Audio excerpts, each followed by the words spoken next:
Well, Cool. hi everyone. Thank you so much for joining us today on the webinar of Amplemarket and myConversation. Nick, always a pleasure to talk to you, mate. How are you doing today? I'm all right, mate. Yeah, very good, thanks. Yeah, looking forward to an hour of talking about all things cold outreach, yeah? Indeed, we have a lot of stuff to cover today. So what I want to do is to jump right in. You know already, it's been a bit, how to say, it's been a long time since we spoke lately, but every time we meet, I feel we are feeding each other, with great ideas. And that is actually the purpose of today's webinar, how to provide great ideas to everyone on that call and everybody who will watch this webinar later on. So before we start, everyone, I just need to share this information with you. So Nick and myConversation, just that you know, have become a partner of Amplemarket. They are still users, customers for their client campaigns. But my first interaction with Nick was a very interesting one. And it resulted actually in a very clear message from Nick that he said, listen, show me that Amplemarket is really as good as you say, right? I will need to test your data quality and make sure that you guys actually walk the walk, not just talk the talk. So what we did is a massive data quality test. And then afterwards, Nick was very clear in the message he sent me, you guys really have what you said that you have, right? So send me the contract, let's get things started. So Nick, before we actually dive into the areas that we want to cover today, I would like you to tell us, all the people attending today, a little bit about yourself, myConversation, yeah, and what makes you excited, regarding cold outreach. Awesome. Yeah, I think there might be a little slide on that actually regarding the background. So yeah, as you can imagine, I love cold outreach. We built a business around and a software around cold outreach. So it's a pretty big part of my life now. My wife might not be too happy about that because I bore her to death with tales of stuff that we're doing, and she just says I don't understand any of it. But reality is, I am in this world now, and there's a few pictures on the screen that kind of summarise why I love cold outreach so much. The one on the left-hand side, I'm not sure if it's well, my left, you're right, depending on how you're looking. I don't know if there's anybody in the UK, it might be Sarah, might be here, but there's a Peaky Blinders reference there where I live. It's a big part of the culture around here, Peaky Blinders. If you've watched it on Netflix, if you haven't, watch the show. So actually what that means is I'm from a very working class background. I never thought that I would end up developing a software and doing what I do now. And that is literally all down to doing cold outreach. Cold outreach will be my first consulting clients as a consultant, and then developed into myConversation, which is now a cold email automated software technology. And so that's a big part of the journey for me, cold outreach. Love a meme, love being creative with cold outreach. It allows to start conversation with people you don't know. I mean, what you can't get any better than that, right? When you're in business or in working in sales. And yeah, I mean, I love obviously football and sports. It's a big part of my background as well. Is I'm very active as a person. And then the last picture on the right there is me and my family. And I think again, cold outreach and have been able to do that effectively has allowed me to set up businesses that has meant I can still do things with the kids, pick them up from school, go on holidays, all that kind of stuff. So that's just a few reasons why I love cold outreach. And that's, at the moment, myConversation is the big focus for us. We've grown a technology out of getting good at sending out cold emails. And as Elad mentioned, we now use Amplemarket as one of our primary data platforms because it will show you why in a sec, how well that's worked for us. Brilliant. Absolutely brilliant. So, Nick, as you know, I'm actually a big believer in using best practices, right, in my strategy and my daily activities. So tell me a little bit about your plan in myConversation, right? How is it actually that you structure it? How do you, put it into some kind of a plan that helps you get your, objectives achieved? Yeah. So we before we developed any technology around what we do now, we were using third-party softwares and solutions to do managed services clients. So really there is nothing I would say uniquely different about what we're doing in the technology side. We have a few bells and whistles, but I think one of the big USPs for myConversation, why we've done quite well with clients, is that we have a very sort of a very regimented process when it comes to creating email copy and looking for data and making sure our campaigns are targeted and relevant. So there's a lot of preparation and planning that we do with clients before we actually go out there and send out any emails on their behalf. And that is really important. I think it's going to be a thread of today's webinar. It's about preparation throughout. So from making sure we set up our technology for success, setting up email accounts, all that kind of stuff. And that, as you can see on the screen here, mailbox domain, technical setup configuration, mailbox warm up. These are really important parts of a successful cold outreach campaign that a lot of people neglect. And I've got some, we might talk about some stories in a second around, when that goes wrong, when you don't prepare properly with your setup before you get started with any cold outreach. It's really getting quite bad out there. And I see a lot of stories on LinkedIn around people's domains getting shut down because they're using their primary domain to send out cold emails, for example. They're not warming up email accounts properly. So when they start to send emails, Google and Microsoft are blocking their email accounts and going to spam jail. So there's a lot of stuff going on at the moment. And, because of the amount of noise over the last sort of 3 or 4 years since the pandemic and everyone's kind of switched to do more things online, that's meant that, our LinkedIn inboxes, our email inboxes are more noisier. So Google and Microsoft have got a job to make sure that they get rid of anything that's not relevant, right? So that it's in their interests. So that's what we need to prepare for now in a modern outreach processes. Prepare for long-term success, not just sending out a few emails tomorrow and hoping for the best. I totally agree. I mean, we all had this kind of horror stories, right? That even when you send emails from your, your company account to the personal account, your emails are going to spam. So that is already like a very, very bad situation where that even if you're like a master of your own templates, it's not going to help. Yeah. Nobody's going to read the emails, right? Exactly. When we had one situation where before we've learned what we learned, before we, it's all come from experience, right? A lot of experience comes from make mistakes and learning. So at one point, we took on a quite high profile client and we started to get everything set up for them, started to do all the outreach, writing the copy, finding contact data, all that kind of stuff, which we'll talk about later on. But we went live, and within about 2 weeks, all of the email accounts we're using got blocked. And we had to try and explain that to our client. It was like, what's going on? So, I mean, we've had some real horror stories, and we do this every day. So I think what we've really learned over the last sort of year or so is really prepare in the background before we send out any outreach on behalf of clients. It's a lot of work on, like in the previous slides, email accounts, setting them up properly with the right records, making sure that they're warmed up effectively. And obviously Amplemarket has email warm up, right, as a solution in the platform, which is great. Indeed. I actually don't know if all the people right now on the webinar really knows that, but actually as of last Friday, our domain health center actually shows you in real time that we are testing your mailboxes before you even start sending emails. And we test if you go to spam. So we can give you an alert in real time to make sure that even before you start the campaign, listen up, Nick, there is an issue.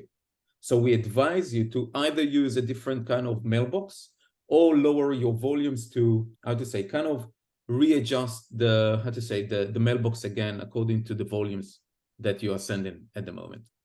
Yeah, I mean, that would have been something I wish we'd have had that sort of 3 years ago when we started the business, because we had to use a variety of different tools to track how healthy our domains and email accounts were performing, because ultimately you don't know, right? Google and Microsoft are not going to tell you if your domain has been blacklisted or your email accounts are going to spam jail. The only way you'll know is people coming back to you and saying, hey, your email was in my junk folder, which is not a great way to start the conversation. So there's I love the Gladiators gift, by the way. I love Gladiators. But yeah, I think it's pretty obvious there. Look, spam filters your emails. But I think it sounds obvious, but if your emails are not getting into the inbox, you've already lost. It's so important, right? And people neglect that. Lots of sales teams and businesses neglect that fact, I think. So it's really important. So true, so true. So Nick, I want to take you a little bit back in time, right? Like 16 months ago, when you were very clear and loud about the fact that we need to run a big test on the data quality, right? That was your first, how to say, kind of requirement to actually, move forward with Amplemarket. And could you please share with us a little bit more about the objectives of the test? I want you to be, how to say, a little bit more, explanatory on those areas that were extremely important for you to cover in that test, okay? Yeah. And also, why was it actually that important to cover those areas? Maybe if you could also share with us the type of customers that you are taking care of and supplying data from Amplemarket with, so everybody understands why it was so significantly important, to run that. So if you take a step back, if we're thinking about the webinar and what we can share today, I think the next part, you prepare for success. Well, when we look at data, that's a really critical element again. So you've got your deliverability piece. So can we get emails out and can we manage to get them into inboxes? That's really important. The next thing that we're looking at is finding the right people, right? So we're now talking about the right person in part of that preparation, part of that process that we follow for clients. So when we look at that, one of the investors in myConversation is actually a data entrepreneur. Has got several data, more in the B2C side. Data is a big part. So data is clearly a big part of our kind of mission, vision, value. We wanted best in class data. And quite simply, that's because having good data means that your emails aren't going to bounce as well. That's a really important thing to remember, is verified contact information, verified email address if you're doing cold email is critical, because the more emails that bounce, the more people aren't getting emailed, but also then it goes back to deliverability, and deliverability becomes an issue when you're getting lots of bounces every day in your email campaigns. So it's really important. So for us, that was one of the big things. We want best in class data. We're happy to pay the right amount of money for that, because it's critical to success for us with our clients. We've got, in myConversation, worked with a number of big brands. So we work with, we've worked with SMEs and startups, obviously, in tech, B2B, SaaS. We also work with agencies as well. But some of the agencies that we work with have used us for their clients, and some of their clients have been brands like, Warner Brothers, for example.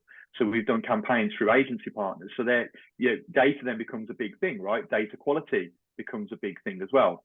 And then we've had direct clients that we work with who are big brands. We work with some well-known newspapers in the UK and digital magazine apps and all that kind of stuff. So for us, the data quality is important, but also compliance in data. I think a lot of people don't necessarily think about this, but there are rules that govern how you prospect and how you reach out to other businesses, especially in the UK. So we're governed by GDPR in the UK, and obviously in America it's CAN-SPAM. So for us, it wasn't good enough just to have a data quality provider where the email addresses were really accurate. We also needed a partner who understood that compliance was a huge part of our clients' legal kind of prerogative.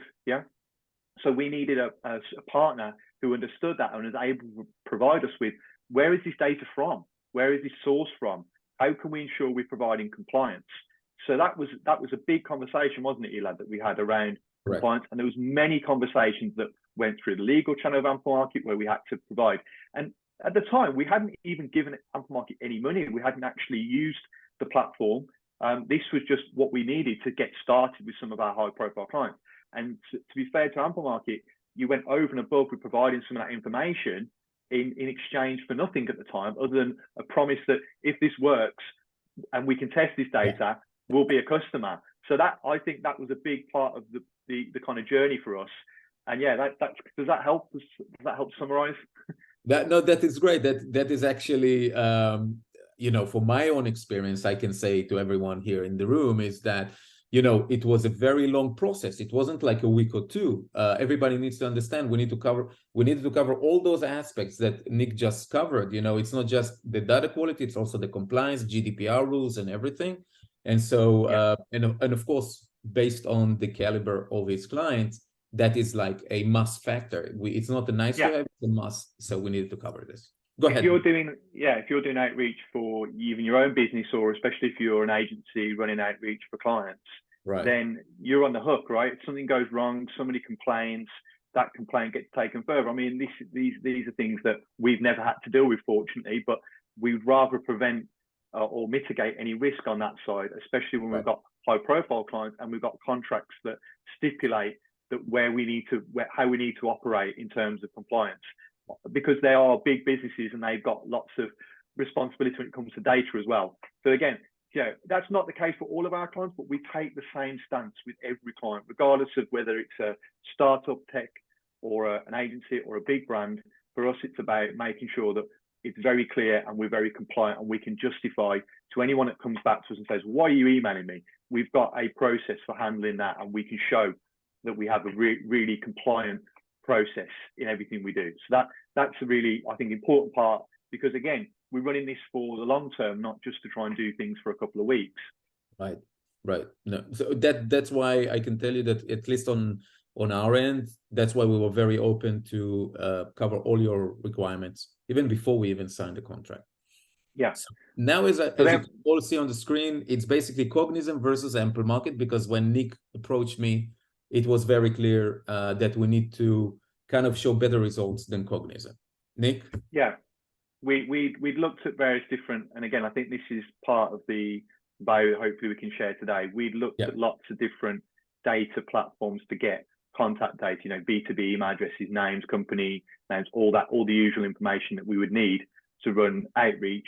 So we looked at various different tools, from like things that connect to LinkedIn as little scraping tools, or other variations of B2B SaaS data platforms. So we'd whittled it down based on our requirements to Cognism and Amplemarket as the two main potential partners for us. And so as true kind of marketers, really, we thought the only way to really decide how to do this is by running a split test, where we'll run a campaign, a real campaign, 2 brands, and we'll run that campaign with the same message, the same type of contacts, and we'll get some data from Cognism to test, and we'll get some data from Amplemarket to test. And really then the test will come down to, quite clearly, the data quality, because everything else is the same. We're using the same email accounts, everything. So the only difference will be the data itself, the contact information. All right. And I think we've got some results. Yeah? Exactly. Lottie, can you show us the results? Here we go. So the first thing, just to quickly go through on this in terms of results, is, open rate was pretty good, right, on both sides. And I think we take a bit of credit for that, because again, we set up everything for success. So we get very high open rates on our email campaigns, because we look after our domain that we're using for emails, and we look after our email accounts, and we make sure that everything is working properly. So the open rate wasn't really much in it, but clearly Amplemarket, we did get more opens, and the open rate was a higher percentage, but also more opens, because more emails actually got through. So we took, I think it was 500 or 400 contacts, email addresses from Cognism and Amplemarket. So the same number, but actually quite a lot more emails were sent from Amplemarket. And there's reasons why. We'll go into that below. So we had more engagement, we had more clicks on our links that we had in our emails, and as you can see on the lead side, in terms of conversation type, we had way more conversations, follow-ups, referrals, immediate interest than Cognism. Again, these were the same industries, same types of job titles, etc. So it was all the same, and Amplemarket pretty much won in every single area here. And I think one of the key things that we saw, which isn't on these results as well, is that with the Cognism data, and this is something to bear in mind if you're looking at buying data for your outreach, is even if it is a verified email address, and when you email it, it doesn't come back as a bounce. It doesn't always mean it's correct. And what we saw with Cognism was quite a few emails coming back, people who had left the business a while, had been left for a while. So obviously that record hadn't been updated. And then we also saw, even though we put the same kind of search filters in both platforms, we want to speak to, let's say, marketing manager, we were getting quite a few records on the Cognism data that weren't actually marketing managers. They were like, I don't know, PA to the marketing manager, or just something completely different to what we asked for. So that's something to bear in mind when you're looking at data is, you know, you need to be relevant. You need to be close to the audience that you want to speak to. Right. And actually Amplemarket data was a lot closer to what we'd asked for in terms of job titles, industries, etc. So that's I think one of the big reasons why we had a lot more positive replies. Indeed, because we see here on that specific screen, right? We see a very clear distinction between bounce rates in Amplemarket and Cognism. We see almost more than 50% difference. And on top of this, we see on the referrals or the immediate interest, like 5x or 3x, which is, you know, when we take it to the big volumes, now it's going to have a huge impact on the business and the pipeline. Yeah, so, exactly. Yeah. Good. Let's move on to the next slide. So now I would like to do the next thing, Nick. I would like you to talk about, you know, one of the things that I like the most, which is about engaging with prospects in cold outbound. This is where I think that we take all our creativity, all the great skills that we have in our skill box out of ourselves. So I would like to, to understand your ABCs of engagement. What is it what you believe is a mistake that people keep repeating, you know, and your solution actually to it? Yeah, I think the first thing to do is start with when we're talking about content and messaging and get, you know, all the things we're talking about today, you know, right person. The question that I often sort of ask most people I speak to is, why do you think, you know, why is, you know, most cold outreach annoying? You know, and a lot of people get annoyed by it. I get loads of it in my inbox every day. And the answer to it is pretty obvious. I think it's irrelevancy, or irrelevancy is the problem. So relevancy is the solution. So for us, we think about relevancy a lot in everything that we do, and that's a core part of, you know, data, and it's certainly a core part of messaging.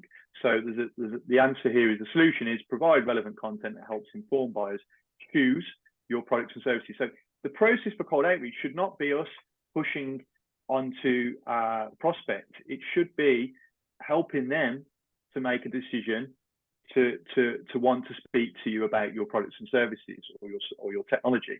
So the relevancy piece is really important then, because if I'm talking about, you know, trying to sell dentist equipment to an optician, it's not working, right? It's just irrelevant.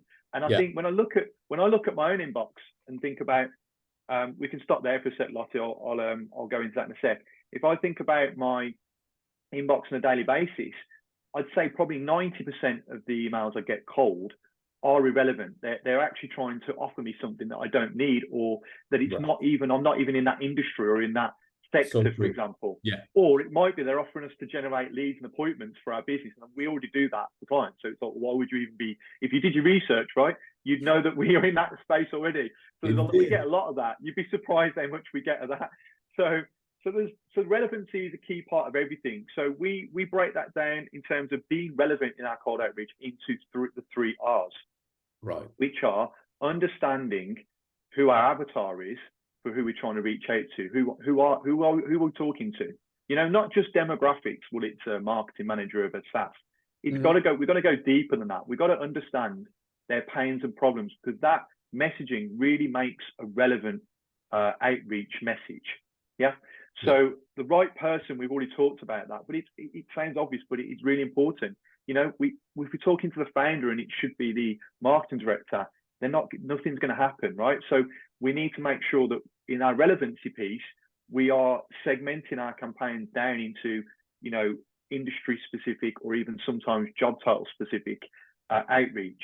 And so right person is very important. And then, as I've mentioned already, the relevant content is a huge part of that. Then once you've got the right person, we need to make sure we can get their attention. So that's the 3 R's.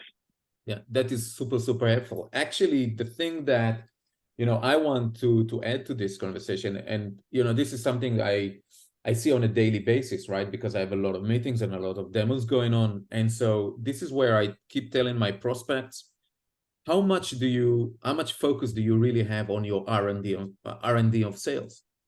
And at the beginning, they don't understand, because think about it, biz dev, SDRs, salespeople, we are the R&D, basically, well, in the laboratory of sales, right? So we do the R&D of sales. So how do we actually find this relevancy? Where are those intent data points that we can collect, right?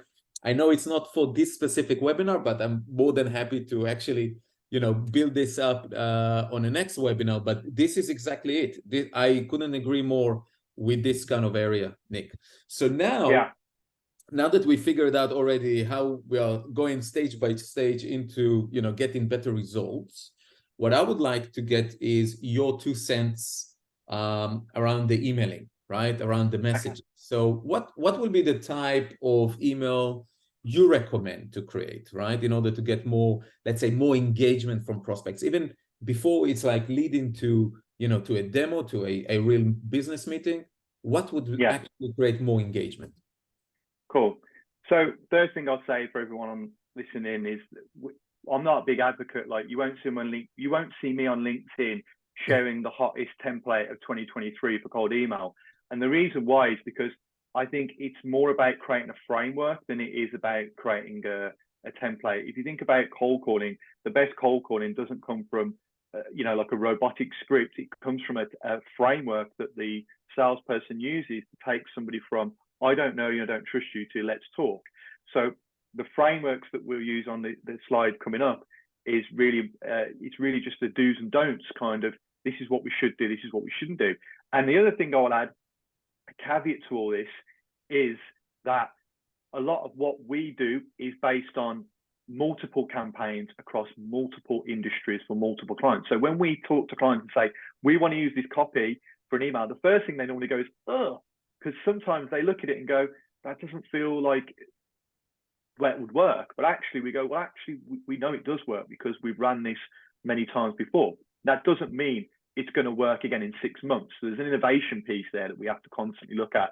And when I'm going through these points now, bear in mind, this could all change in 6 months. It might be that a 100-word email is the new normal, right? Because everyone started doing the 50-word email now.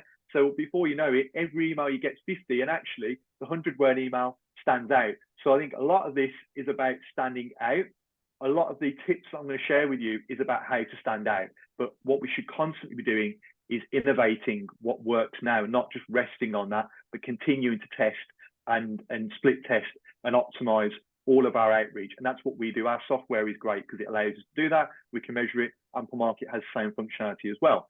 So below 75 words, there's a little star there, because I think that is depending on who you are, who you're selling to, what industry you're in. But it's proven, and I think there's a software which hopefully I can mention on here, like, called Lavender, which is a great tool that I use. We use it even though we have our own email software, because it analyzes our email copy and can show us where we can improve, which I think is a really awesome tool. It is AI as well, which is obviously trendy. But the Lavender data will also back this up, that short emails are definitely important these days. People have less time, they're busier, the inboxes are noisy. So short, to the point, impactful is going to get high response. But it doesn't mean you have to do a 74-word email, right? I'd say if your email is going to be better to be 100 words, then it should be 100 words.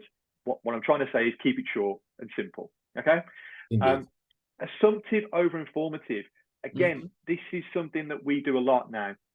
Informative is, I'm going to tell you this, I'm going to show you that, this is the stat, this, you need to believe me. Whereas assumptive is, I'm wondering if you're doing this. I'm curious that you might be doing that, or how are you dealing with this? Is that interesting? The curious approach is a lot better than the informative approach, the assumptive approach. So in your cold emails, even in the intro line, we need to show curiosity and interest, because ultimately, as people, we care more about ourselves than this person who's tried to email us out the cold. So we want to feel like we're getting some attention and that this person is interested in what we're doing. That's just human nature. Yeah. And actually, this is really good that you're mentioning this, because at the end of the day, we all need to remember that this is actually human beings connecting with human beings, and we are all psychological beings, right?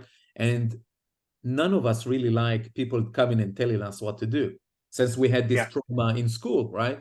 So instead of trying to tell people what they should do, we should actually take the role of, we did the research, we understand exactly what's the real scope of, pain points, solutions that you are looking for, and here it is what we have. Would you like to actually take a deep dive and understand what we can do, right?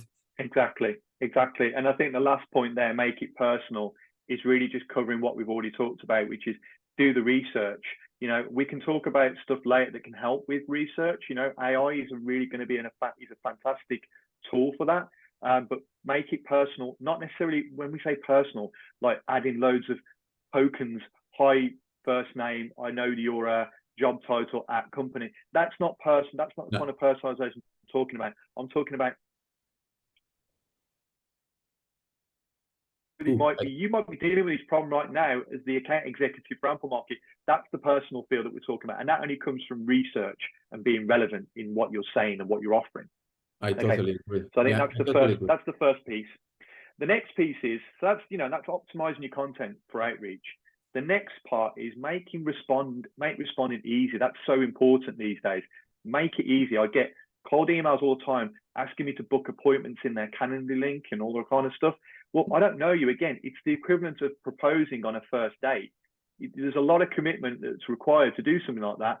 If you catch me at the right time and I'm in a lot of pain and I really need that solution yesterday, then I might book in your calendar. But 9 times out of 10, I'm not going to do that from a cold email. So start the conversation, not a meeting. Start the conversation means your call to action needs to be questions rather than commitments. Yeah.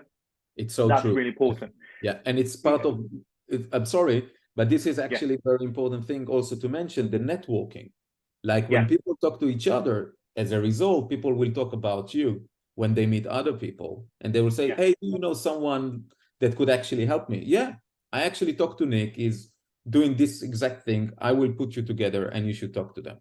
Right? Yeah, the objective of cold outreach is not to close a deal. It's part of a process or customer journey to help someone discover help solve problems. And the only way you're going to help solve problems is by speaking to people and having conversations, not by selling from the get-go. So I think we need to start the conversation. Like I said earlier, let buyers choose us. That's the key. It has to be that way around. In 2023, buyers have total control over sales process now most of the time, so we need to help them to make those decisions. So a couple of obvious things as well. Be natural. The amount of overly formal emails I see. Hope this email finds you well. Hope you're having a great day.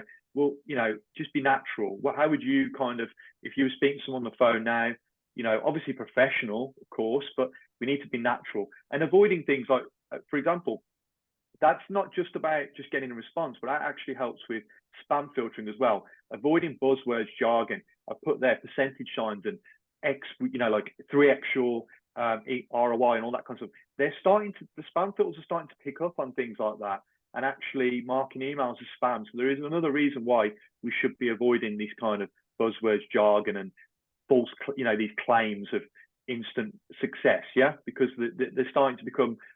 People are getting jaded to it, but it's also it will affect your deliverability. And I think I already covered the ask one interesting question. Not 3 or 4 questions in an email. If I get 3 or 4 questions in an email, I'm confused straight away. Make it easy for me to respond by asking me one really good question in that email. I couldn't agree more. It's like a survey. I'm not filling in a survey here. What is it that you are trying to get out of me, right? Exactly. And one thing I would say as well is I'm talking about email here, and I'm conscious that that's what we do, but these principles will definitely apply to other forms of outreach, whether that's sending LinkedIn messages, video messaging, anything like that, even picking up the phone. These are all kind of principles really, rather than tactical tips. These are just high level do's and don'ts, because I think that's the best way to think about them. Next one is follow up. This amazes me, the amount of people who don't follow up effectively, and our software is obviously set up to follow up, and that's why we start conversations, because people rarely reply to the first contact. And actually we found that in our email sequence, it's normally the 3rd email out of 4 or 5 that we send. that gets the most responses. So we've got the data to back that up. So there you go. It's rarely the first contact. So, you know, you've got to think about how you layer those follow-ups then. You know, your initial email wants to set the scene.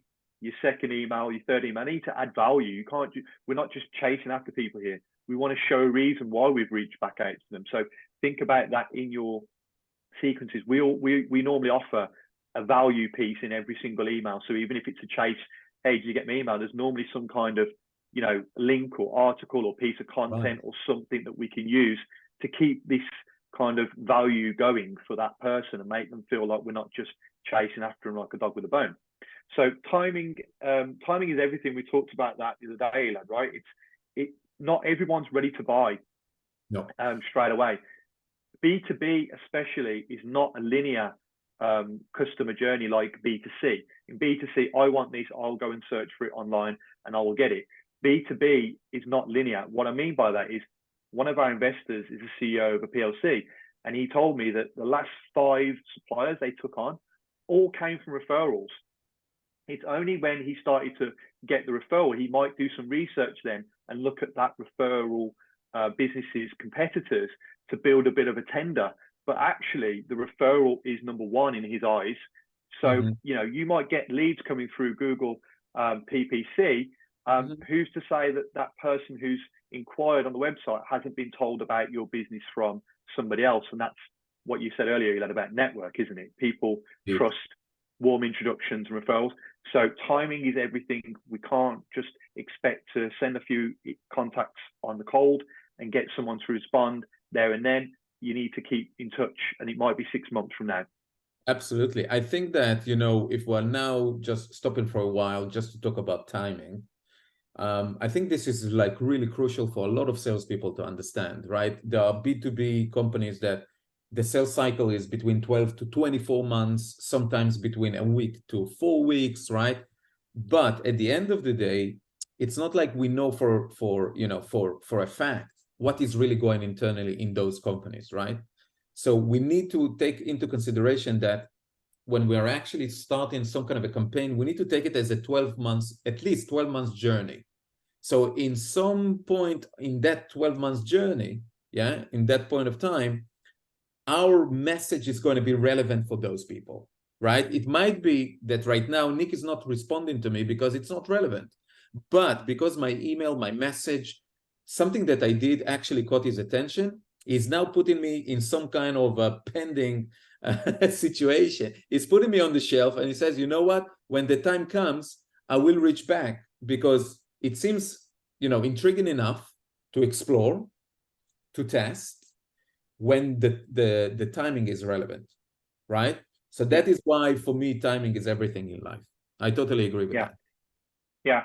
And as I mentioned with the follow-up, every touch point is an opportunity. So, you know, every time that you are going to reach out to that person in that process, in that journey, we need to make sure that we are providing some value and, you know, leaving them with a great experience. Because again, in 2023, the buying experience is more important than ever. And that's what helps to keep people top of mind, whether they buy now or whether it's 6, 12 months time. Those touch points and providing value and leaving a great experience and a great feeling for that person. They don't feel like they're being pushed or chased or sold to. That's really important as well. We can still maintain follow-up and provide value at the same time. There's no reason why we can't do both.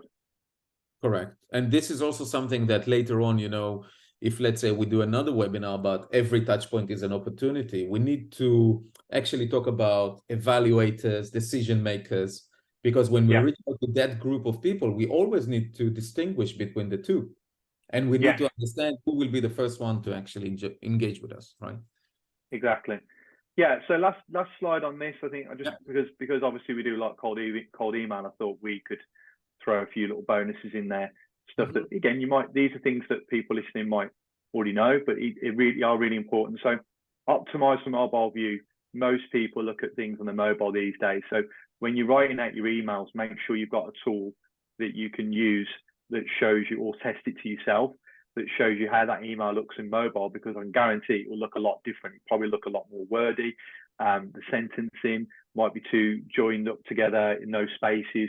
So it's like make it nice and easy to scannable email. So optimize for mobile view is a really, and that I think Lavender's put a stat to say optimize mobile view creates a 67% increase in response. So it's huge. It's one of the biggest things that they put in, and we see that as well.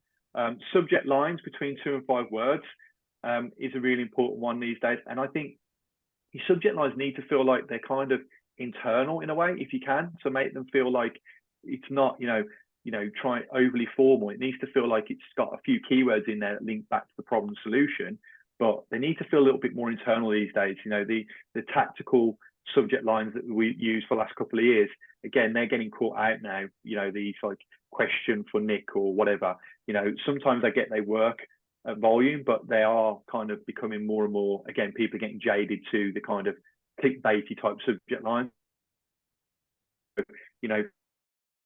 It's like if we're doing partnership outreach for one of the big brands, it's quite simple, right? It's like new partnerships or something like that. It doesn't need to be anything overly elaborate. It just needs to be enough to get the person to open email without feeling like they've been tricked.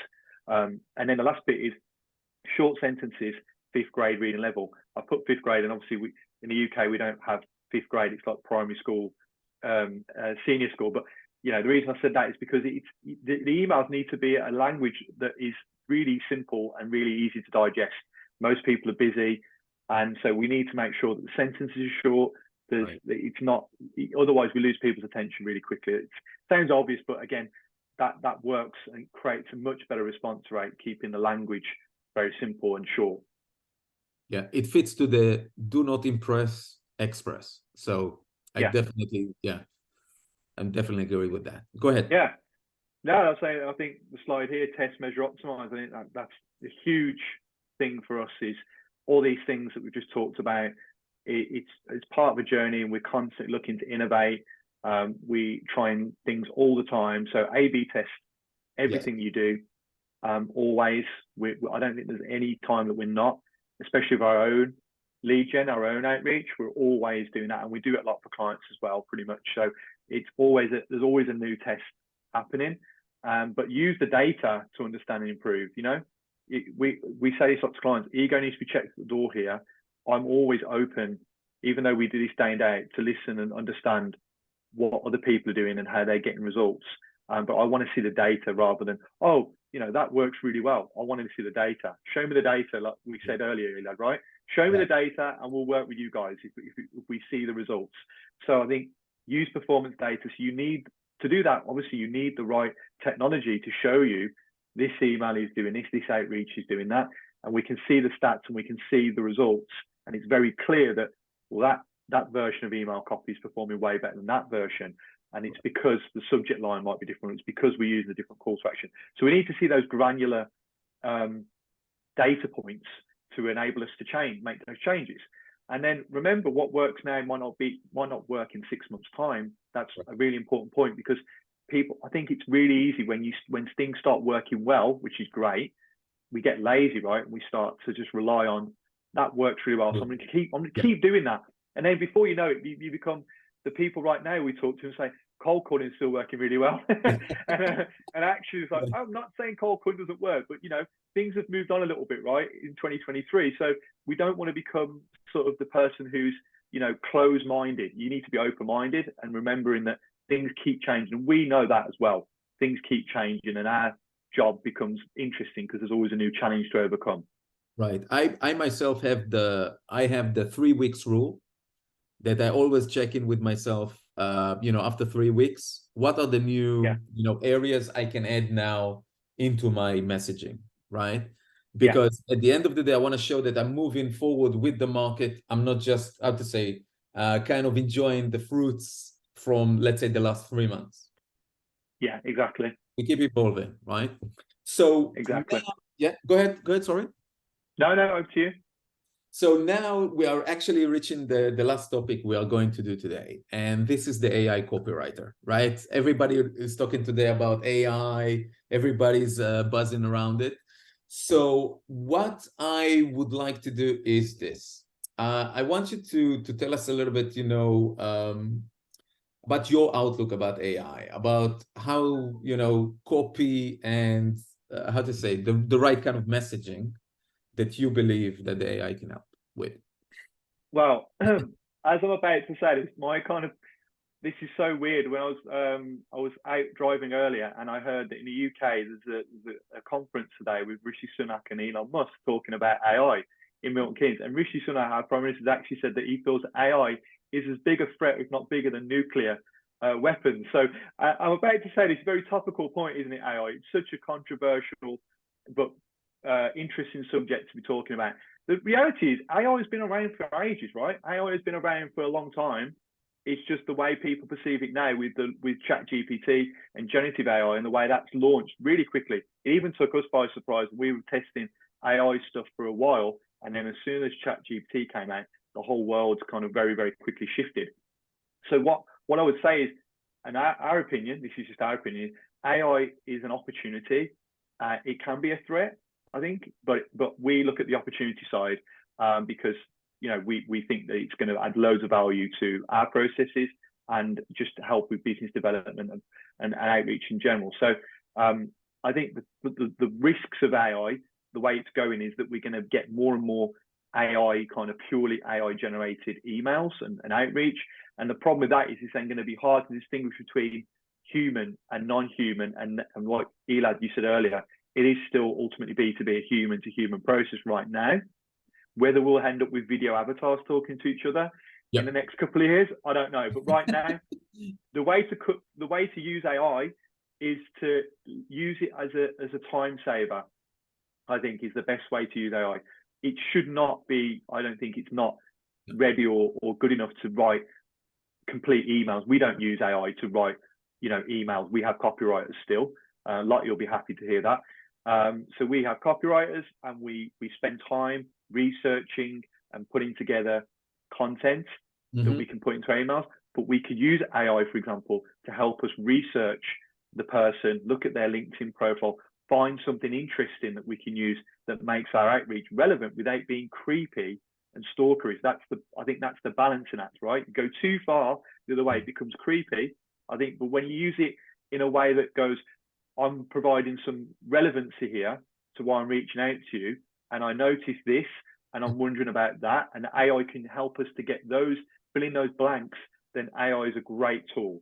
So that's one thing. So we've got some things here, some examples. So optimizing and maintaining mailbox health. So AI is going to be a brilliant tool for helping us to understand where our emails are at in terms of email accounts, domain, reputation, health of our email account, all that stuff that's really, really important. We mentioned earlier, AI can be a great way to monitor and help us to alert us to where we need to make changes or even fix those changes. So that's a great thing that we've now, I wish we had that 3 years ago when we were getting blocked by Google, etc.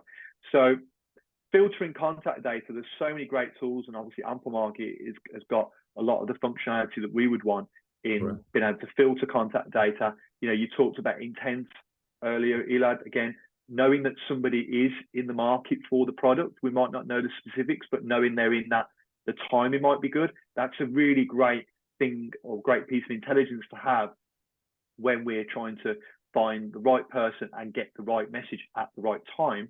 The right time bit's really difficult, isn't it? But this AI can help us with that now, and we're seeing that. And then personalizing emails. I still think that, you know, I'm not an advocate for writing whole emails with AI copywriting, but I think adding in elements through AI where we can refine the emails and make them more impactful, more engaging. You know, Lavender is ultimately a tool that helps people using AI to understand where to make changes. And Amplemarket has AI copywriting features now that can help us to, you know, make these emails feel more humanized. There's nothing wrong with that. So these are some of the things that I think are really going to help, or already are helping. Indeed. I think we are reaching the top of the hour. So I would love very much to go, you know, in the next 5 minutes, maybe ask our attendees if they have any questions, something they would like to share with us. Let's see. I'm just looking through. Chandler has been very, very active during our webinar. Chandler, maybe something you would like to highlight or ask either myself or Nick? Everybody's so shy today. Don't be shy, guys. We are here to help. We would love to hear your voice. All right. Everybody's unmuting themselves. Oh, there we go. So let's see. Maybe it's just an audio thing. I hope it's not. If it is, feel free. There is I can see some questions there in the Q&A. So we've got so Leslie said all emails are not equal. What are you doing retitlement content to make it more likely to be opened? Right. Is that not a major influencing aspect? So I think that this has to do a lot with what we spoke about with domain warm-up. It has to do a lot with the fact that when we're looking at deliverability best practices, Leslie, so we need to take into consideration few aspects. Few of the things that we cover today, how to be more personalized, right? So to have the idea to have the hyper-personalization part into the emails, domain warm-up, naturally multiple mailboxes that we use. So we are not just dumping everything into one mailbox. And I think that at the end of the day, keeping the subject line, the relevancy that Nick was talking about at the beginning of the webinar, all of that is actually, how to say, kind of escaping the algorithm of Gmail and Outlook to kind of block us or to throw us straight to spam, right? Leslie also asked, do you link Lavender into Amplemarket? So not at the moment.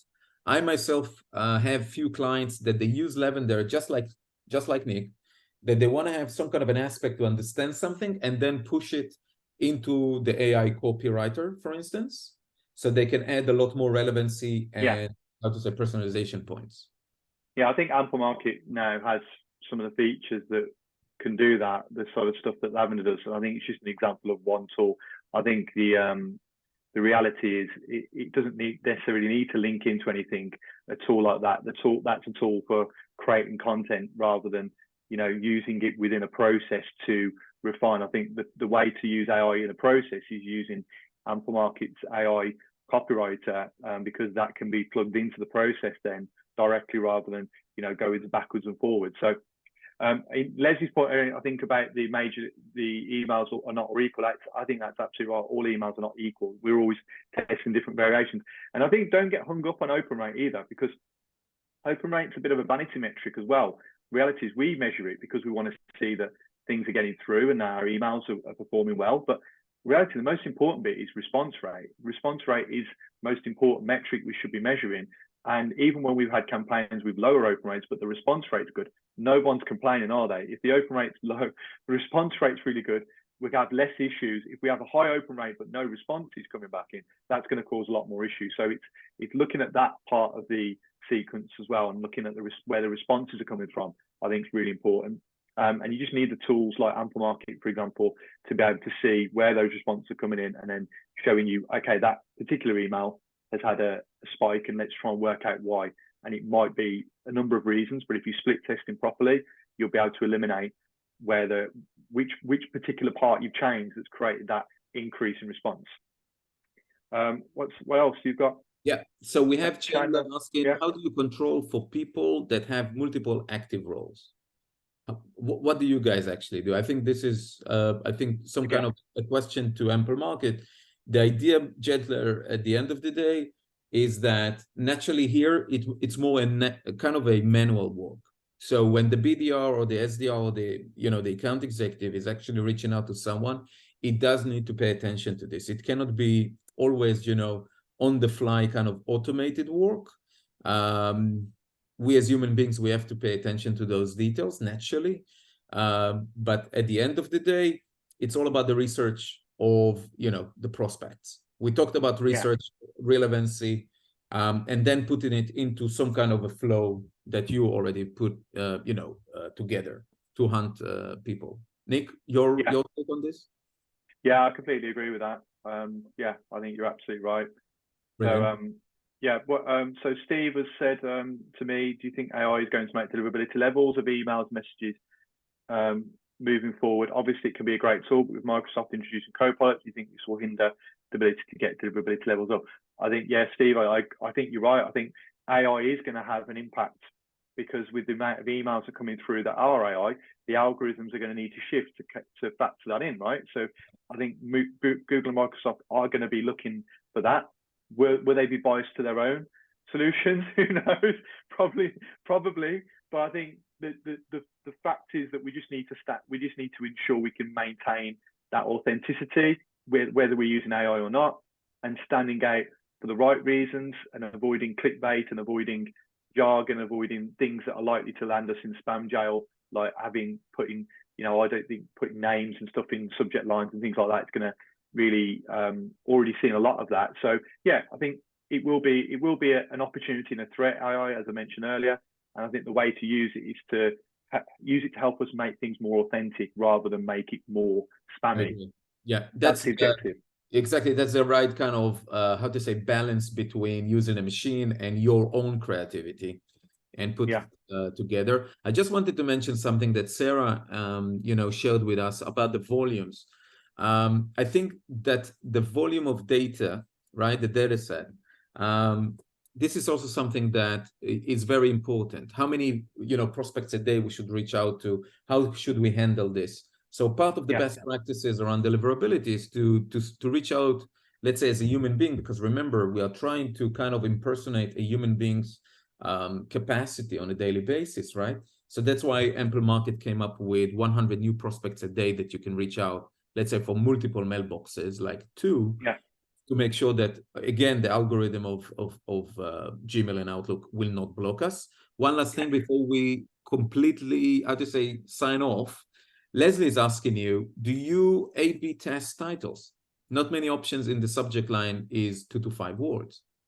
Yeah, I think you're right, Leslie. There isn't many options when you are using short subject lines, but short subject lines are proven to get higher open rates, which is just the game we're in, isn't it? So I think this still does give us the ability to test variations of short subject lines, and we do certainly test normally in a campaign 2 or 3 different subject lines within one sort of sequence, let's say, of emails going out. And just to quickly answer Sarah's question, I think we certainly follow the same approach as what Elad just mentioned. We start with low volume, especially in a new campaign or with a new client where we've just started.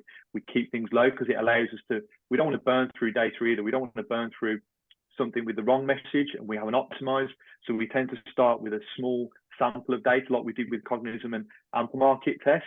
We start small, learn, and then the volume will go up as we start to get more results. So Nick, first of all, thank you so much. That was super amazing, helpful data. I'm pretty sure everybody on the webinar agrees. If anyone who attended today have more questions to us, please feel free to reach out. Let us know if there are actually other kind of subjects you would like me and Nick to cover. We are more than happy to do so.